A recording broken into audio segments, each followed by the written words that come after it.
गोरखपुर रत्न से सम्मानित होने वाली सभी विभूतियां और इस पूरे कार्यक्रम में प्रतिभाग करने वाले सभी महानुभावों को मैं मकर संक्रांति की हार्दिक बधाई देता हूं। आप सबके प्रति मैं अपनी शुभकामनाएं व्यक्त करता हूं। जब गोरखपुर महोत्सव के बारे में जानकारी मिली तो दोनों प्रकार की प्रतिक्रियाएं थी। कुछ लोगों का कहना था नहीं मनाया जाना चाहिए था, कुछ कह रहे थे मनाया जाना चाहिए। और मुझे लगता है कि गोरखपुर महोत्सव का आयोजन होना, कल मकर संक्रांति का आयोजन होना और 16 जनवरी से प्रदेश के अंदर और देश के अंदर प्रधानमंत्री मोदी जी के मार्गदर्शन में, उनके आशीर्वाद से कोरोना के खिलाफ जो देश की लड़ाई है उसमें अंतिम प्रहार कोरोना वैक्सीन के साथ ही 16 जनवरी से हम लोग प्रारंभ करने जा रहे हैं। वास्तव में किसी आपदा से कैसे लड़ा जाना चाहिए,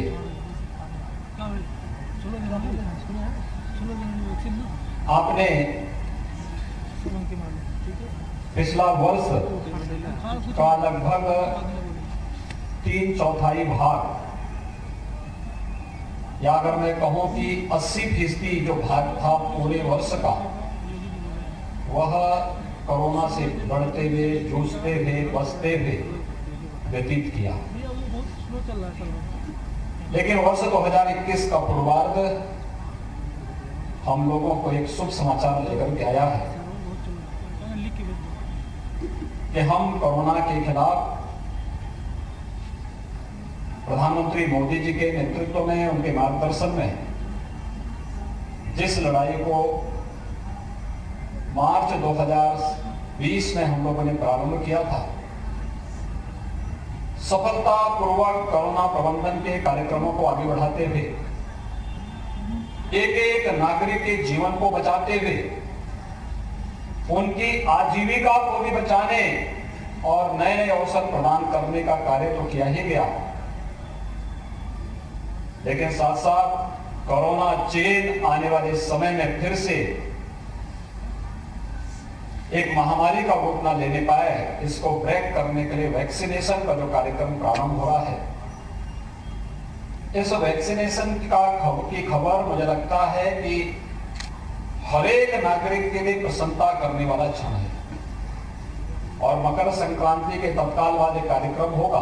मैं इसके लिए प्रधानमंत्री मोदी जी का अभिनंदन करता हूं, देश के वैज्ञानिकों को बधाई देता हूं और आप सबका आह्वान करूंगा कि अपने बारी का इंतजार करें। ये मान के चलिए कि हम लोगों ने पिछले 10 महीनों के दौरान जो संयम, जो अनुशासन और जिस मर्यादा का पालन किया है, ये अनुशासन और ये मर्यादा ही कोरोना पर हमारी विजय का सबसे बड़ा राज है। हम जितने अधिक सकारात्मक ढंग से आगे बढ़ रहे हैं, जितनी रचनात्मक ऊर्जा हम लोक कल्याण के अभियान में लगा रहे हैं, उसी का परिणाम है। और जब खुशखबरी आती है तो महोत्सव जैसा अवसर होता ही है। गोरखपुर महोत्सव उस खुशखबरी का ही एक पहली मंजिल है, जिसको आयोजित करने का श्रेय गोरखपुर के प्रशासन को प्राप्त होता है। इन्होंने यहाँ के जनप्रतिनिधियों के साथ मिलकर के, पता नहीं और लोगों को इंतजार रहा होगा न रहेगा, लेकिन रवि किशन जी को प्रसन्नता जरूर हुई होगी इस महोत्सव के कार्यक्रम से। इसलिए महोत्सव के इस कार्यक्रम के साथ इस भीषण शीतलहरी में इतनी बड़ी संख्या में आप सब कोविड-19 के प्रोटोकॉल का पालन करते हुए उपस्थित हुए हैं। मैं सबसे पहले आप सबका भी हृदय से अभिनंदन करता हूं। आप सबको मकर संक्रांति की अपनी बधाई देता हूं, शुभकामनाएं देता हूं। वास्तव में जीवन निराशा का नाम नहीं है, हताशा का नाम भी नहीं है और पलायन का नाम भी नहीं है। जीवन तो उत्साह का नाम है, उमंग का नाम है, लेकिन जीवन में अनुशासन और मर्यादा भी होनी चाहिए। ठीक है ना? इस महोत्सव ने एक बार फिर से इसे साबित किया है। अच्छा लाइट मुझे पढ़ाया। अनेक कार्यक्रम हुए, विगत वर्ष तक 3 दिनों तक ये महोत्सव चलता था। मैंने कहा महोत्सव होने चाहिए, लेकिन महोत्सव 2 दिन का ही हो, लेकिन 2 दिन का महोत्सव जरूर करिए। ये सभी कार्यक्रम हमारे 2021 में प्रारंभ होने जा रहे हैं और गोरखपुर का मनोरंजन और ज्ञानवर्धन के लिए गोरखपुर का जू भी 2021 में ही प्रारंभ हो जाएगा। बर्ड फ्लू का भी खतरा नहीं दिखाई देता तो हम लोग अब तक कई जानवरों को वहां लेके आ गए होते, और बहुत सारे ऐसे भी जीव हैं जिनको तो जू में ही रखना आवश्यक है। जो देश की सुरक्षा के लिए खतरा बन रहे हैं उनको जू में रखना ही आवश्यक होगा, और वह भी एक नई तैयारी हम लोग करने जा रहे हैं। गोरखपुर का जू प्रदेश का सबसे खूबसूरत जू में से एक बनने जा रहा है।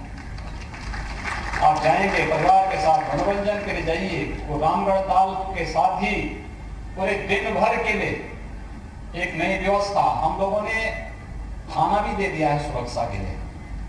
रामगढ़ ताल के किनारे एक थाना भी होगा, सुरक्षा की पुख्ता व्यवस्था करेंगे। यहाँ पे ऑडिटोरियम भी देंगे। हमारा प्रयास होगा इस बार हम लोगों को इतनी भीषण ठंडी में बाहर पंडाल लगा करके कार्यक्रम करना पड़ा।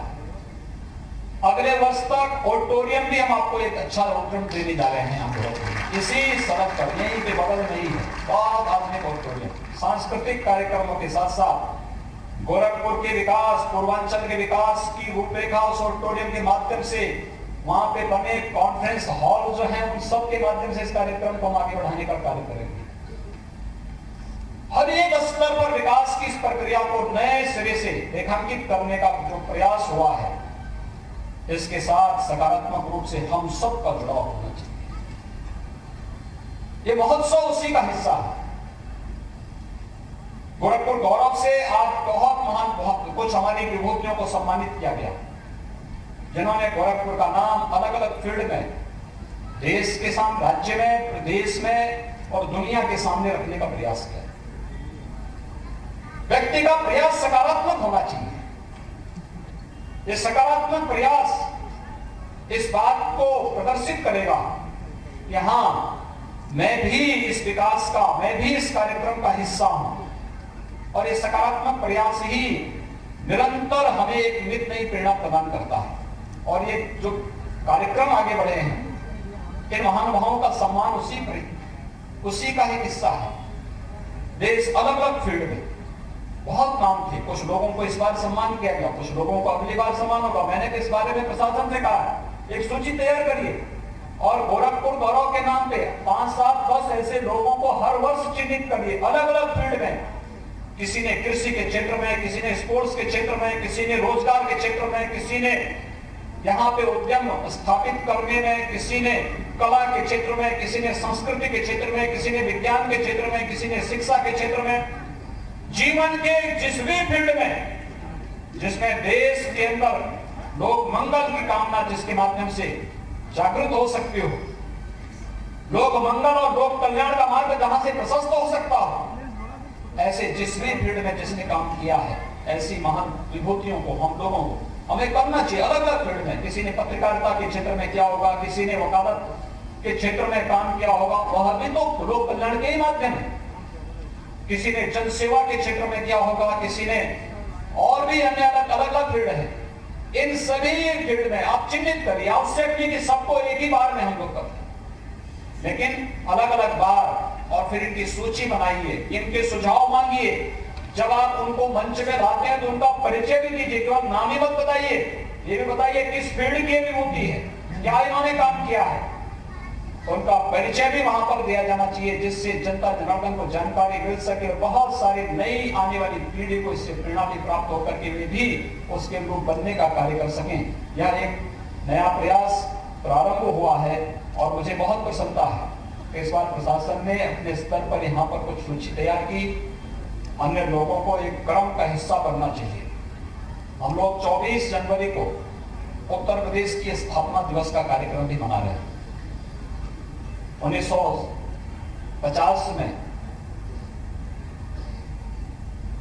उत्तर प्रदेश की स्थापना के कार्यक्रम को जब आगे बढ़ाया गया था, नोटिफिकेशन जारी हुआ था, उसके बाद से लेकर के उत्तर प्रदेश स्थापना दिवस का कार्यक्रम कभी नहीं मनाया गया।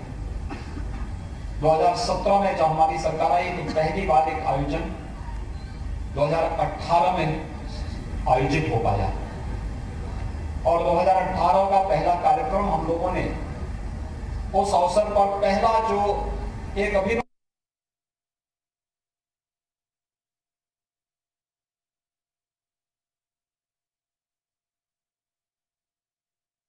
सरकार आई तो पहली बार एक आयोजन 2018 में आयोजित हो पाया और 2018 का पहला कार्यक्रम हम लोगों ने उस अवसर पर पहला जो एक अभिनव योजना प्रारंभ की थी वह की थी एक जनपद एक उत्पाद की, वन डिस्ट्रिक्ट वन प्रोडक्ट की।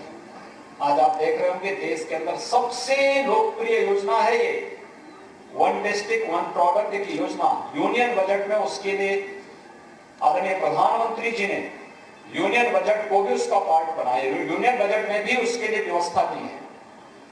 और आत्मनिर्भर भारत का आधार भी कोई बन रहा है तो वह एक जनपद एक उत्पाद की, यानी वोकल फॉर लोकल, ये इसी उसका आधार ही वही है। ये हमें किस रूप में आत्मनिर्भर बनना है इसके एक प्रदर्शन है। और उसकी एक छोटी सी बात जो मैं आपको बताना चाहता हूं, दीपावली के एक दिन पहले मैं लखनऊ में था। लखनऊ में सूक्ष्म लघु मध्यम उद्यम विभाग ने एक प्रदर्शनी लगाई थी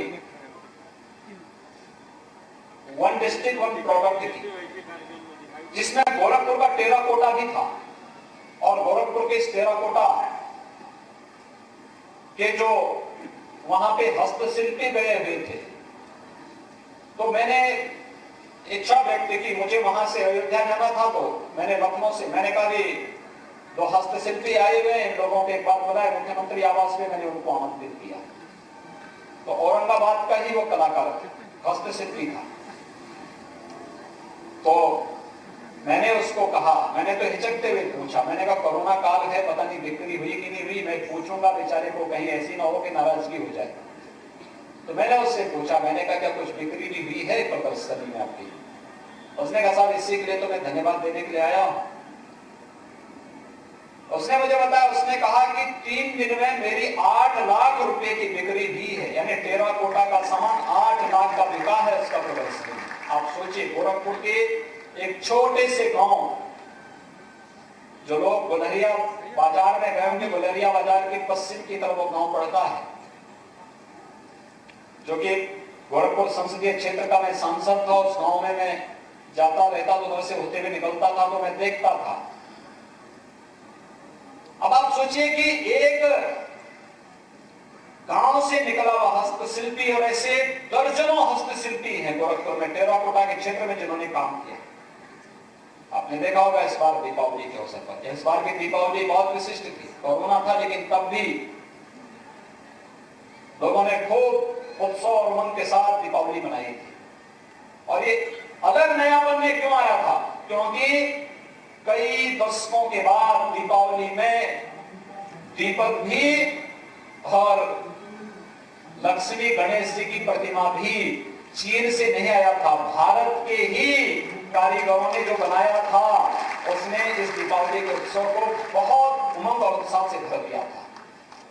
ये उमंग और उत्साह के साथ प्रधानमंत्री जी का वोकल फॉर लोकल के इस संकल्प के साथ हम सबको जोड़ता है। आत्मनिर्भर भारत की परिकल्पना को साकार करता हुआ यह दृश्य एक जनपद एक उत्पाद के माध्यम से हम लोग आगे बढ़ाने का कार्य कर रहे हैं।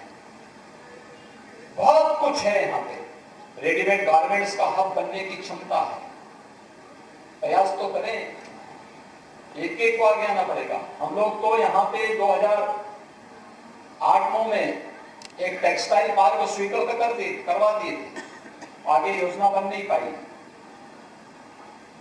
विकास के मार्ग में बाधक नहीं बल्कि हमें उसमें सहभागी बनना पड़ेगा और सहभागी बनकर के उस कार्यक्रम को सफलता की नई ऊंचाइयों तक पहुंचाना चाहिए। याद रखना, जब व्यक्ति सकारात्मक दृष्टिकोण रखता है, मैं और मेरे से ऊपर उठ करके काबू करता है, तो सकारात्मक दृष्टिकोण उसके स्वयं के लिए भी बहुत अनुकूल हो जाता है और समाज और राष्ट्र तो पूरा उसका लाभ उठाता ही उठाता है। और सकारात्मक दृष्टिकोण विकास के प्रति हम सबको आगे बढ़ना पड़ेगा। देश की आजादी में महत्वपूर्ण भूमिका निभाने वाले चोरी चौरा की घटना का यह शताब्दी वर्ष प्रारंभ होने का अवसर भी है।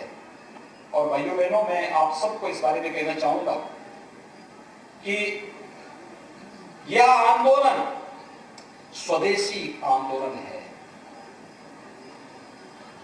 स्वदेशी आंदोलन को कैसे हम आगे बढ़ा सकते हैं? खादी उसका एक माध्यम बन सकता है, लोकल प्रोडक्ट उसका माध्यम बन सकता है। हमने इसीलिए जो थीम दी है पूरे कार्यक्रम के लिए भी, और स्वदेशी का दिया है, स्वच्छता का दिया है और स्वावलंबन का दिया है। ये पूर्वांचल के लिए तो और भी प्रासंगिक हो जाता है, क्योंकि ये जो इंसेफ्लाइटिस की बीमारी है, मस्तिष्क ज्वर की बीमारी है, गंदगी इसका मूल आधार, मूल कारण है। स्वच्छता, स्वच्छ भारत मिशन ने हर घर में शौचालय दिए, शुद्ध पेयजल की आपूर्ति करवाई, तो बीमारी 95% से अधिक मौत के आंकड़ों को रोकने में सफलता प्राप्त हो गई। एक सकारात्मक सोच के साथ कार्यक्रम को आगे तो बढ़ाइए, सफलता के पीछे पीछे भागेगी। और उस सफलता को प्राप्त करने के लिए स्वदेशी को, स्वच्छता को और स्वावलंबन को, स्वावलंबन का आधार आत्मनिर्भर भारत के परिकल्पना के रूप एक जनपद एक लोकल प्रोडक्ट उसका आधार बनेगा। और इसी को थीम को आगे बढ़ाते हुए हम लोग कार्यक्रम को आगे बढ़ा रहे हैं। मैं धन्यवाद दूंगा आयोजन समिति से जुड़े हुए सभी लोगों को, अभिनंदन करता हूं। गोरखपुर गौरव से सम्मानित होने वाले जितने भी हमारे यहाँ मेहमान जो विभूतियां हैं, जिनको आज इस मंच पर सम्मानित किया गया है, उन सब का मैं हृदय से अभिनंदन करता हूं। आयोजन में सहभागी बनने वाले जितने भी कलाकार थे, जितने भी कर्मी थे, संस्कृति कर्मी थे, या अलग अलग विधा से जुड़े हुए जो महानुभाव थे, उन सब का भी मैं हृदय से धन्यवाद देना चाहता हूं। कल बाबा भोलानाथ को खिचड़ी भी चढ़ाने के लिए सभी लोग जाएंगे, और इसीलिए हम लोग भी इसकी तैयारी में मैं स्वयं भी आया हूं कि व्यवस्था देख सकूं, कार्यक्रम को आगे बढ़ा सकूं। आप सबको मैं फिर से मकर संक्रांति की हृदय से बधाई देता हूं, अपनी शुभकामनाएं देता हूं। कल हम लोग मकर संक्रांति पर्व पर एक डाक टिकट भी जारी करने जा रहे हैं। 10 रुपए का डाक टिकट होगा, आप देखेंगे गोरखपुर की पहचान बनेगा डाक टिकट। दूसरा, उत्तर प्रदेश सरकार की एक डिजिटल डायरी को भी हम कल लोकार्पण करने जा रहे हैं। कागज अब नहीं है तो स्मार्टफोन हर एक के पास आ गया है। जब डिजिटल की हम बात करेंगे तो हर एक पक्ष डिजिटलीकरण की तरफ जाएगा और इसका बहुत लाभ होने जा रहा है। डिजिटल डायरी को भी कल हम लोग लॉन्च करेंगे।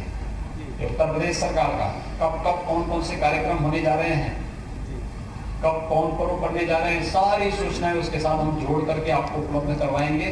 कभी बहुत सारे कार्यक्रम होंगे। मैं एक बार फिर से आप सभी का गोरखपुर महोत्सव को सफलतापूर्वक संपन्न करने के लिए हृदय से बधाई देते हुए आपको सभी को मकर संक्रांति की मंगलमय शुभकामनाएं देता हूं और विश्वास व्यक्त करता हूं कि हम कोरोना के खिलाफ देश की इस लड़ाई को मजबूती के साथ आगे बढ़ाने के लिए आदरणीय प्रधानमंत्री जी के प्रति आभार व्यक्त करते हुए हम लोग मजबूती के साथ इस लड़ाई को आगे बढ़ाएंगे। अपनी बारी का इंतजार जरूर करेंगे। वैक्सीन लगाने के लिए हड़बड़ी नहीं करेंगे, छीना झपटी भी नहीं करेंगे। जब जिसको जहां बुलाया जाए वे ही केंद्र में जाएंगे। अनावश्यक भीड़ नहीं, उतावलापन भी नहीं। ये मान के चलिए सबकी बारी आएगी, लेकिन उतावलापन नहीं दिखाना है। जब देश के प्रधानमंत्री जी स्वयं मार्गदर्शन कर रहे हो तो फिर कोई उतावलापन नहीं, कोई अव्यवस्था नहीं। जब हमारी बारी आएगी तभी हम वैक्सीन लगाएंगे और उस बारी के साथ जोड़ करके कोरोना के खिलाफ देश की लड़ाई को मजबूती के साथ आगे बढ़ाएंगे। इस विश्वास के साथ आप सबको मेरी हृदय से बधाई और शुभकामनाएं। धन्यवाद। जय हिंद।